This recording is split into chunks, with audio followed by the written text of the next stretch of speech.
ओम शांति। आज बाबा के अव्यक्त महावाक्य हैं जिनमें बाबा ने हम सब बच्चों को शिक्षा दिया कि बच्चे, सिद्धि का आधार है श्रेष्ठ वृत्ति। सिद्धि स्वरूप बनने के लिए हमारी स्थिति श्रेष्ठ वृत्ति कैसी होनी चाहिए। बाबा ने आज हम बच्चों को स्मृति दिलाया कि ये होली हंसों की सभा है। होली हंस बाबा ने आकर हम बच्चों को बताया, बाबा के लास्ट भी बच्चे हैं, वो भी होली हंस है, क्योंकि दुनिया के हिसाब से वो बहुत सर्वश्रेष्ठ है कि भगवान की पालना में पल रहे हैं। ब्राह्मण परिवार में वो अपना जीवन व्यतीत कर रहे हैं। ये श्रेष्ठ वाइब्रेशन की दुनिया ब्राह्मण परिवार है। तो बाबा ने हमें स्मृति दिलाया कि बच्चे, कंबाइंड रूप शिव शक्ति का जो गायन है वो तुम अगर उस स्वरूप में रहेंगे तो कंबाइंड रूप में रहने के कारण माया प्रूफ बन जाएंगे। जैसे आत्मा और शरीर अलग अलग है, ये हमें स्मृति है। तो जब आत्मा और शरीर अलग अलग है तो उनके गुण अलग अलग हैं, और जब ये स्मृति होती है तो आत्मिक स्मृति में भाई भाई की दृष्टि होती है। तो होली हंसों का क्या कर्तव्य है, आज बाबा ने वो हम सबको बताया कि कैसे हम विधि से सिद्धि प्राप्त करते हैं। उसके लिए परखने की शक्ति और निर्णय शक्ति बाबा ने आज स्मृति दिलाया, और ज्ञान रत्नों से आकर वो हमें कैसे सजाते हैं। अगर रतन है लेकिन समय पर वो यूज नहीं करते तो उसकी वैल्यू नहीं है। तो ऐसे ही बाबा ने कहा, बच्चे, हमने इतने ज्ञान रत्नों से सजाया है, लेकिन अगर बच्चे समय पर यूज नहीं करते तो वो न के बराबर है। तो आज बाबा के अव्यक्त महावाक्य सुनते हैं। आज 4/4/2021 के बाबा के महावाक्य हैं। बाबा ने 87 में ये मुरली सुनाई थी। अव्यक्त महावाक्य है। मुरली की हेडिंग है सिद्धि का आधार श्रेष्ठ वृत्ति। आज बाप दादा अपने चारों ओर के होली हंसों की सभा देख रहे हैं। हर एक होली हंस अपनी श्रेष्ठ स्थिति के आसन पर विराजमान है। सभी आसनधारी होली हंसों की सभा सारे कल्प में अलौकिक और न्यारी है। हर एक होली हंस अपनी विशेषताओं से अति सुंदर सजा हुआ है। विशेषता श्रेष्ठ श्रृंगार है। सजे सजाए होली हंस कितने प्यारे लगते हैं। बाप दादा हर एक की विशेषताओं का श्रृंगार देख हर्षित होते हैं। श्रृंगारे हुए सभी हैं क्योंकि बाप दादा ने ब्राह्मण जन्म देते ही बचपन से ही विशेष आत्मा भाव का वरदान दिया है। नंबरवार होते भी लास्ट नंबर में भी विशेष आत्मा है। ब्राह्मण जीवन में आना अर्थात विशेष आत्मा में आ ही गए।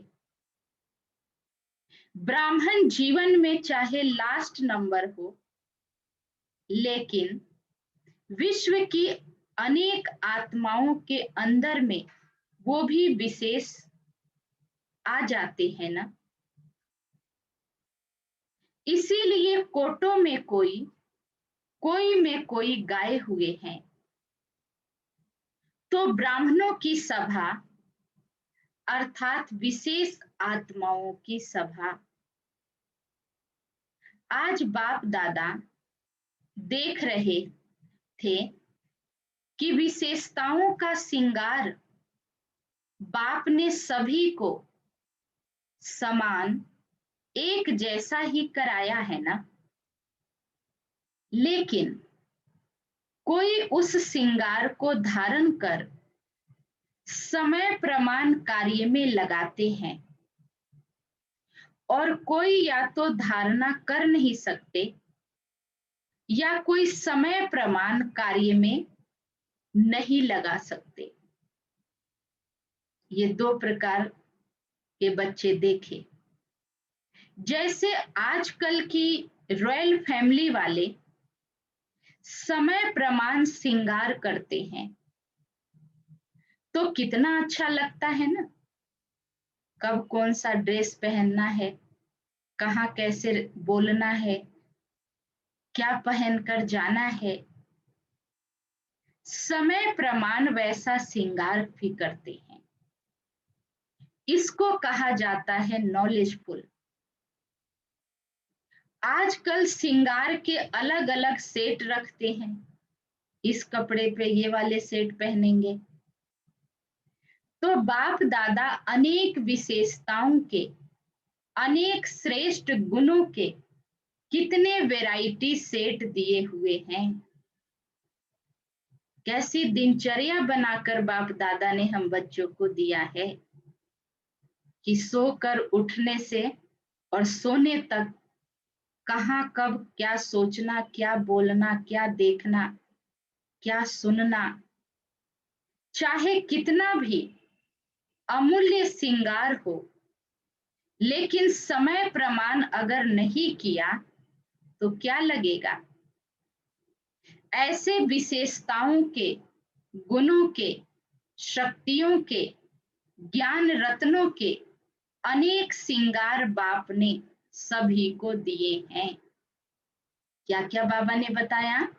ऐसे विशेषताओं के, सब बाबा के बच्चे में अनेक विशेषताएं हैं। गुणों के, शक्तियों के, ज्ञान रत्नों के अनेक श्रृंगार बाप ने सभी को दिए हैं। लेकिन समय पर कार्य में लगाने में नंबरवार बन जाते हैं। भल ये सब श्रृंगार है भी, लेकिन हर एक विशेषता व गुण का महत्व समय पर होता है। समय पर वो विशेषता देखी जाती है।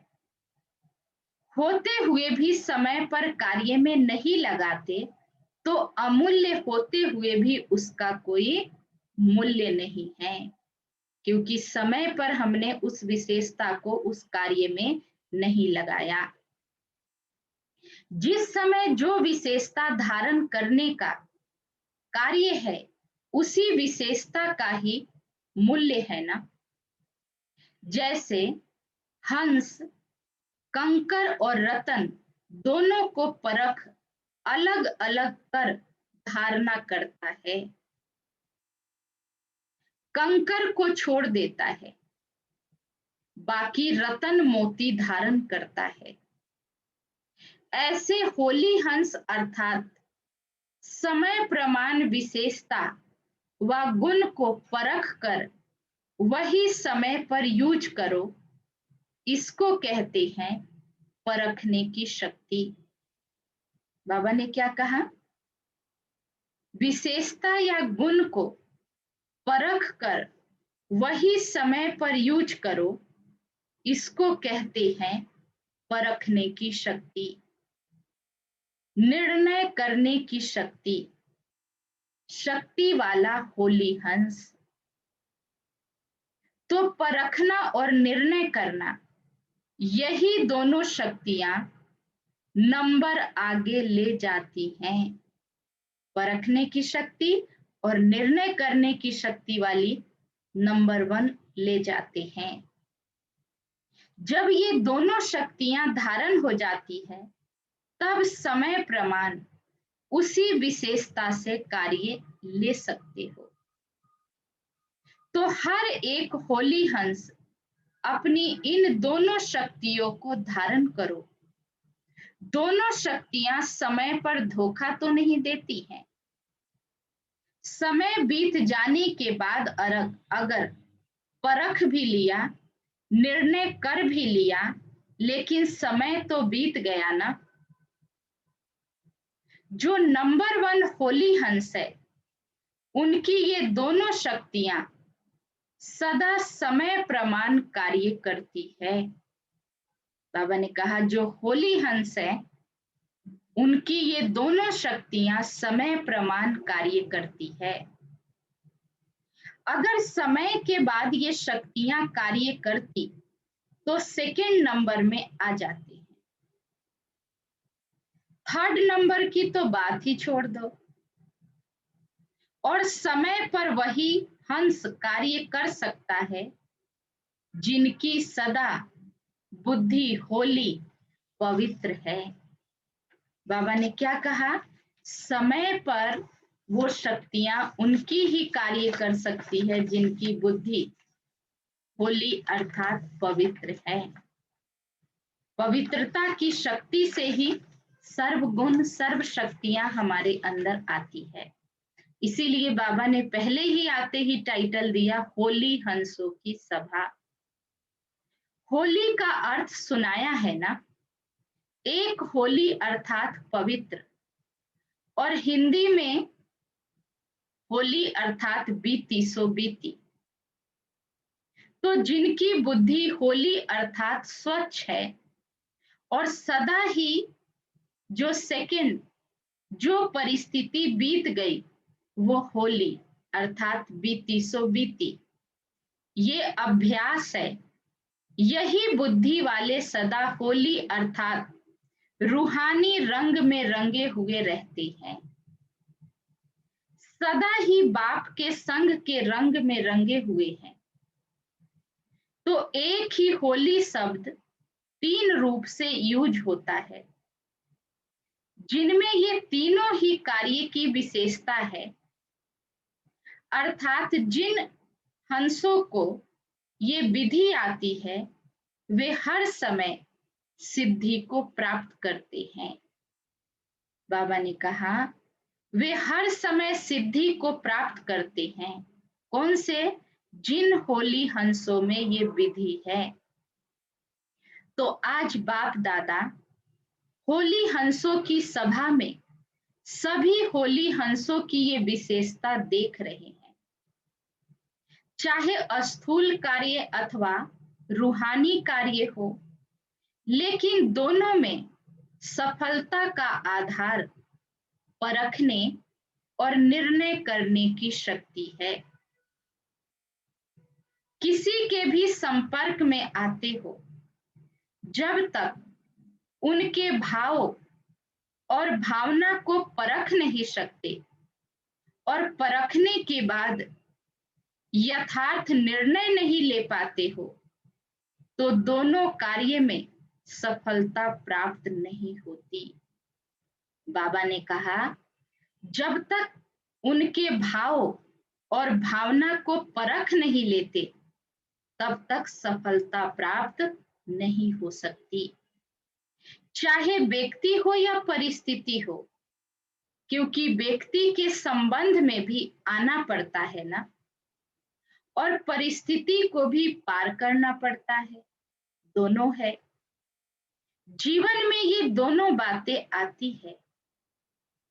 तो नंबर 1 होली हंस अर्थात दोनों विशेषताओं में संपन्न। ये हुआ आज की इस सभा का समाचार। बाबा ने कहा आज हुआ इस सभा का समाचार।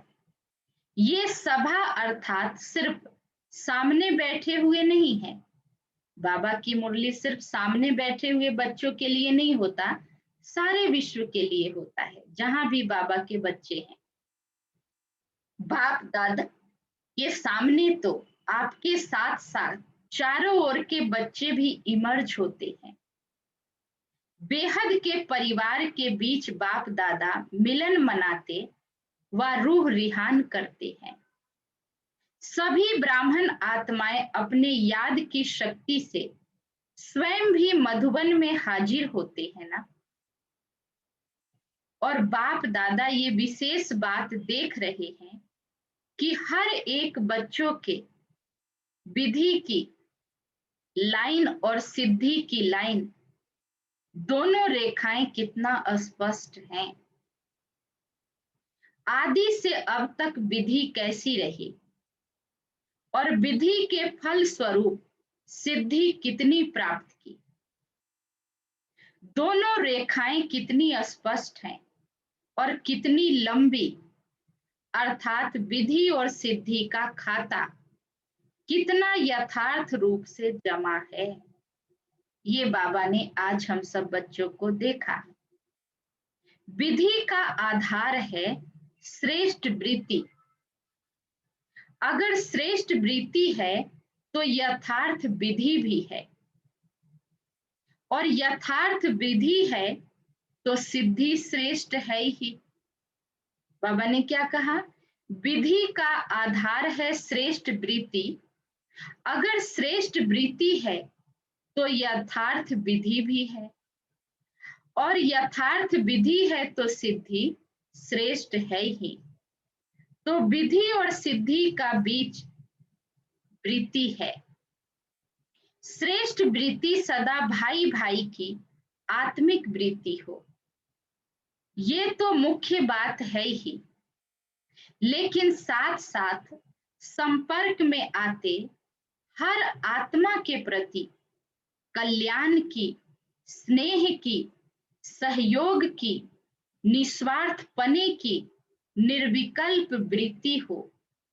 बाबा ने कहा हर आत्मा के संबंध संपर्क में आते कल्याण की, स्नेह की, सहयोग की, निस्वार्थ पने की निर्विकल्प वृत्ति हो, निर्व्यर्थ संकल्प वृत्ति हो। कई बार किसी भी आत्मा के प्रति व्यर्थ संकल्प या विकल्प की वृत्ति होती है, तो जैसी वृत्ति दृष्टि वैसी ही उस आत्मा के कर्तव्य कर्म की सृष्टि दिखाई देती है। क्योंकि जैसी वृत्ति वैसी हमारी उसके प्रति दृष्टि बन जाती है। कभी कभी बच्चों का सुनते भी हैं और देखते भी हैं, वृत्ति के कारण वर्णन भी करते हैं। चाहे वो कितना भी अच्छा कार्य करे, लेकिन वृत्ति व्यर्थ होने के कारण सदा ही उस आत्मा के प्रति वाणी ही ऐसे ही निकलती है। ये तो है ही ऐसा।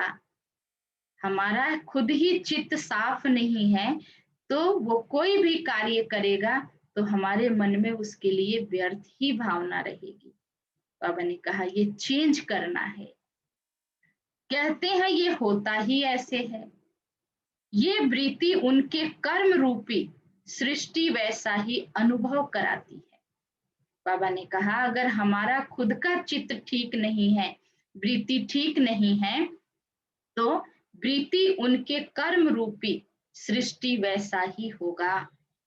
जैसे आप लोग इस दुनिया में आंखों की नजर के चश्मे का दृष्टांत देते हैं ना, कि काला रंग का चश्मा पहना है तो सब काला काला ही दिखाई देगा। जिस रंग का चश्मा पहनेंगे वही दिखाई देगा ना। ऐसे ही जैसी वृत्ति होती है तो वृत्ति दृष्टि को बदलती है, दृष्टि सृष्टि को बदलती है।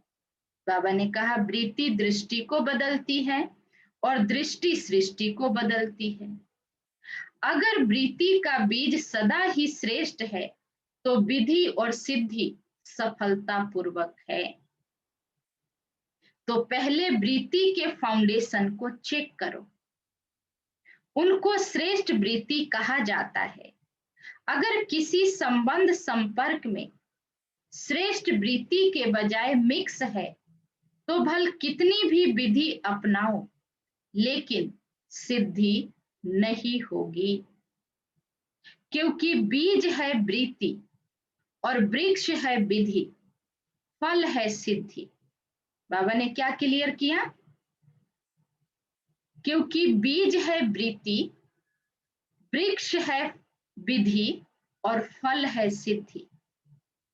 अगर बीज कमजोर है तो वृक्ष चाहे कितना भी विस्तार वाला हो लेकिन सिद्धि रूपी फल नहीं होगा।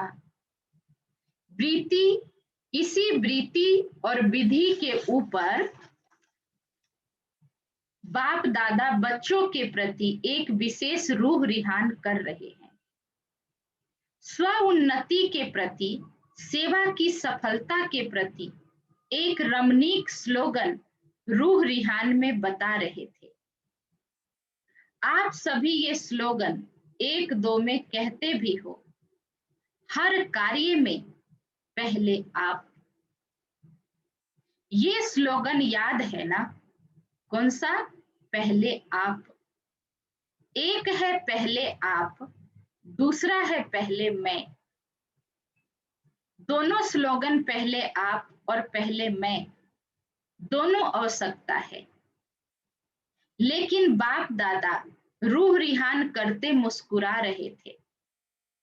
जहां पहले मैं होना चाहिए वहां पहले आप कर देते हैं, और जहां पहले आप करना चाहिए वहां पहले मैं कर देते हैं, बदली कर देते हो। जब कोई स्व परिवर्तन की बात आती है तो कहते हैं पहले आप, और वहां पहले मैं कहना है कि मुझे पहले बदलना है। ये पहले बदले तो मैं बदलूं, तो पहले आप हो गया ना। और जब कोई सेवा या कोई ऐसी परिस्थिति को सामना करने का चांस बनता है तो कोशिश करते हैं पहले मैं भी तो कुछ हूं, मुझे भी तो कुछ मिलना चाहिए। तो जहां पहले आप कहना चाहिए वहां मैं कह देते हैं। सदा स्वमान में स्थित हो, दूसरे को सम्मान देना अर्थात पहले आप करना। सिर्फ मुख से कहो पहले आप और कर्म में अंतर हो, ये नहीं। स्वमान में स्थित हो, सम्मान दो। स्वमान देना, स्वमान में स्थित होना, उनकी निशानी क्या होगी? जो सम्मान देते हैं और स्वमान में रहते हैं, तो बाबा ने कहा उनकी निशानी क्या होगी? उनमें दो बातें सदा चेक करो। एक होती है अभिमान की वृत्ति, दूसरी है अपमान की वृत्ति। अभिमान और अपमान।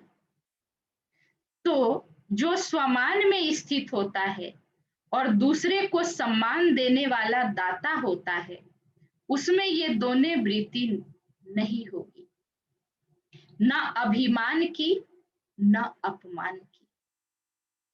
ये तो करता ही ऐसे है, ये होता ही ऐसे है, तो ये भी रॉयल रूप का उस आत्मा का अपमान है। अगर मेरे मन में किसी के लिए भी ये भावना है ये तो है ही ऐसे, ये तो करते ही ऐसे, तो बाबा ने कहा उस आत्मा का अपमान है। स्वमान में स्थित होकर स्वमान देना, इसको कहते हैं पहले आप करना समझा। और जो भी स्व उन्नति की बात हो उसमें सदा पहले मैं का स्लोगन याद हो तो क्या रिजल्ट होगी? पहले मैं अर्थात जो ओटे सो अर्जुन। बाबा जो श्रीमत जो शिक्षाएं देते हैं उसको पहले मुझे करना है। अगर ये करते हैं तो बाबा ने कहा जो ओटे सो अर्जुन। अर्जुन अर्थात विशेष आत्मा, न्यारी आत्मा, अर्जुन अर्थात विशेष आत्मा, न्यारी आत्मा, अलौकिक आत्मा, अलौकिक विशेष आत्मा।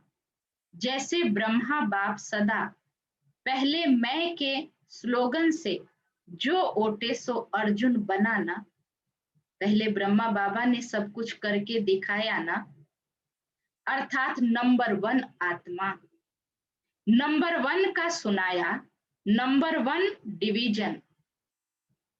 वैसे नंबर 1 तो एक ही होगा ना, तो स्लोगन है ही दोनों जरूरी, लेकिन सुनाया ना नंबरवार किस आधार पर बनते हैं?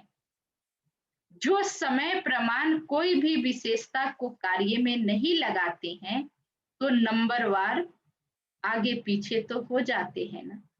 जो विशेषता समय पर नहीं लगाएंगे तो बाबा ने कहा नंबरवार हो ही जाएंगे। समय पर जो कार्य में लगाता है वो विन करता है, अर्थात 1 हो जाता है। तो ये चेक करो, क्योंकि इस वर्ष स्व की चेकिंग की बातें सुना रहे हैं, भिन्न भिन्न बातें सुनाई है ना, तो आज इन बातों को चेक करना। बाबा ने कहा आज इन बातों को चेक करना, शांति में बैठ करके।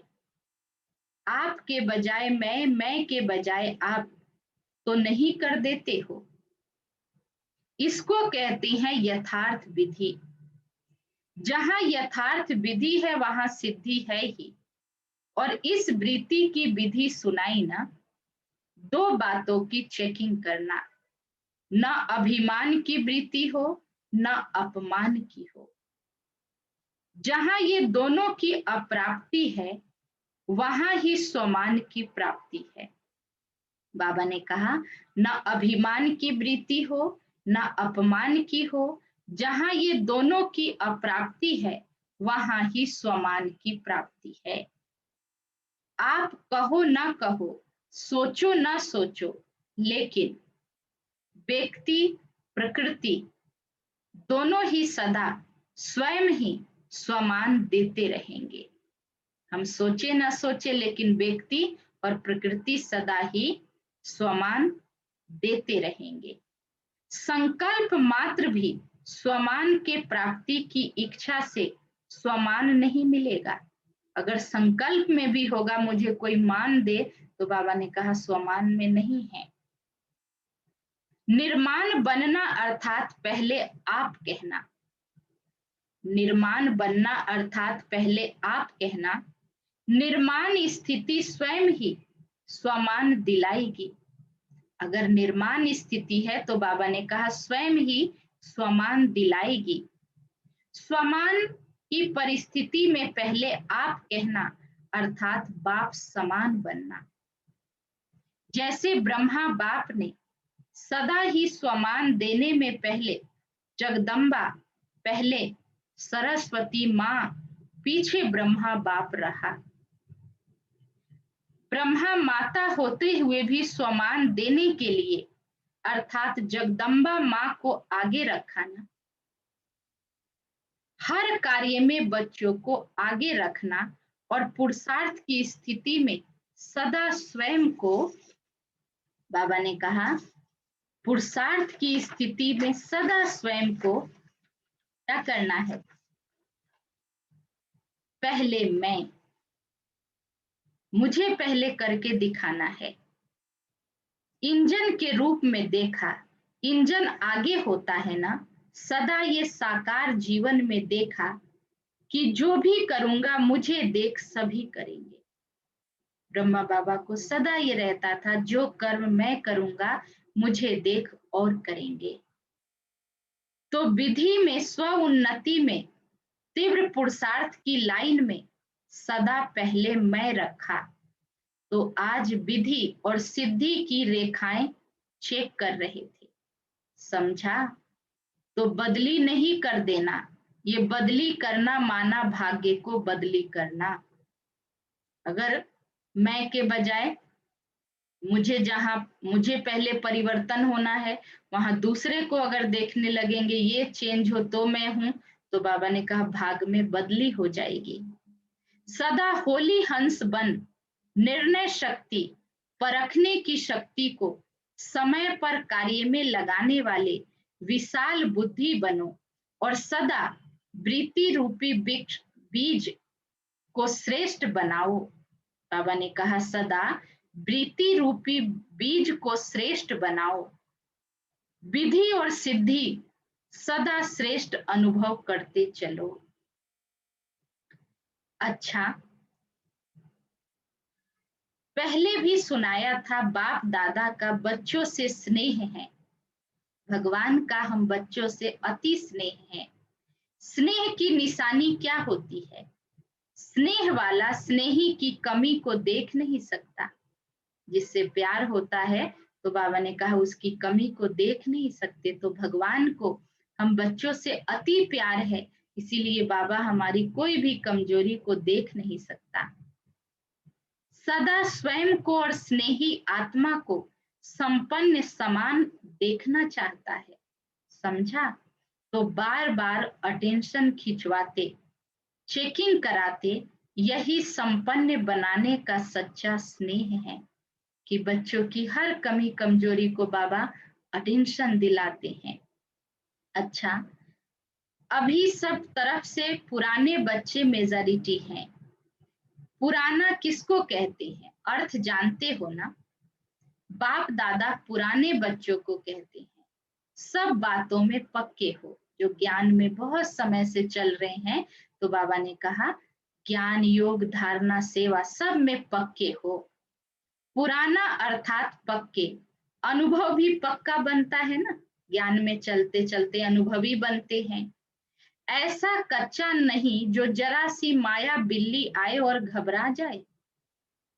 सभी पुराने पक्के आए हो ना। मिलने का चांस लेने के लिए सभी पहले मैं किया तो कोई हर्जा नहीं, लेकिन हर कार्य में कायदा और फायदा तो है ना। ऐसे भी नहीं पहले मैं तो इसका मतलब 1000 आ जाएंगे। साकार सृष्टि में कायदा है और फायदा भी है। जैसे बाबा से मिलने मधुबन जाते हैं तो जितने बुलाए हैं उतने ही आए, ये नहीं ज्यादा जाएंगे तो फिर थोड़ा सा वो तो होता है ना। तो इसीलिए बाबा ने कहा कायदे में ही फायदा है। अव्यक्त वतन में कायदे की बात नहीं है, कायदा बनाना नहीं पड़ता। सूक्ष्म वतन में तो कोई भी जाके बाबा से मिल के आए। अव्यक्त मिलन के लिए मेहनत लगती है, साकार मिलन सहज लगता है। इसीलिए भागकर आते हैं मधुबन बाबा से मिलने। लेकिन समय प्रमाण जितना कायदा उतना फायदा होता है। बाप दादा थोड़ा इशारा देते हैं तो समझते हैं। अब पता नहीं क्या होने वाला है। बाबा की मुरली सुनते हैं फिर समझते हैं पता नहीं क्या होने वाला है। अगर कुछ होना भी होता तो बताकर नहीं होगा। अचानक का पाठ है ना, बाबा कहते हैं अचानक, एवर रेडी और पूर्व का अभ्यास। साकार बाप अव्यक्त होते भी बताकर क्या गए। जो अचानक होता है वो अलौकिक प्यारा होता है। इसीलिए बाप दादा कहते हैं सदा एवर रेडी रहो, जो होगा वो अच्छे से अच्छा होगा। अच्छा, समझा? सर्व होली हंसों को, सर्व विशाल बुद्धि श्रेष्ठ स्वच्छ बुद्धि धारण करने वाले बुद्धिमान बच्चों को, सर्व शक्तियों को, सर्व विशेषताओं को समय प्रमाण कार्य में लगाने वाले ज्ञानी तू आत्मा, योगी तू आत्मा बच्चों को सदा बाप समान संपन्न बनने के उमंग उत्साह में रहने वाले संपन्न बच्चों को बाप दादा का याद प्यार और नमस्ते। हम रूहानी बच्चों की रूहानी बाप दादा को याद प्यार और नमस्ते। आज का वरदान है मालिक पने की स्मृति द्वारा हाईएस्ट अथॉरिटी का अनुभव करने वाले कंबाइंड रूप स्वरूपधारी भव। मालिक पने की स्मृति द्वारा हाईएस्ट अथॉरिटी का अनुभव करने वाले कंबाइंड स्वरूप धारी भव। पहले अपने शरीर और आत्मा के कंबाइंड रूप को स्मृति में रखो। शरीर रचना है, आत्मा रचेता है। इससे मालिकपना स्वतः स्मृति में रहेगा। मालिकपने की स्मृति से स्वयं को हाईएस्ट अथॉरिटी अनुभव करेंगे। शरीर को चलाने वाले होंगे। दूसरा, बाप और बच्चा शिव शक्ति के कंबाइंड स्वरूप में से माया के विघ्नों को अथॉरिटी से पार कर लेंगे। स्लोगन है, विस्तार को सेकंड में समाकर ज्ञान के सार का अनुभव करो और कराओ। विस्तार को सेकंड में समाकर ज्ञान के सार का अनुभव करो और कराओ। तो आज की सारी मुरली का सार है कि बाबा ने कैसे होली हंसों की क्या विशेषता होती है, उन विशेषताओं को कैसे समय पर कार्य में लगाना है, परखने की और निर्णय करने की शक्ति को कैसे कार्य में लगाकर वन बनना है, नंबर 1 बनना है, ये बाबा ने स्मृति दिलाया। और स्व परिवर्तन में पहले कैसे मुझे पहले बदलना है, बाबा ने लास्ट में बताया कि जिससे स्नेह होता है उसको ही शिक्षा सावधानी दी जाती है। तो आज की सारी मुरली का यही सार है, हम शिव शक्ति कंबाइंड है, ये स्मृति हमें सदा रखनी है। अच्छा, ओम शांति।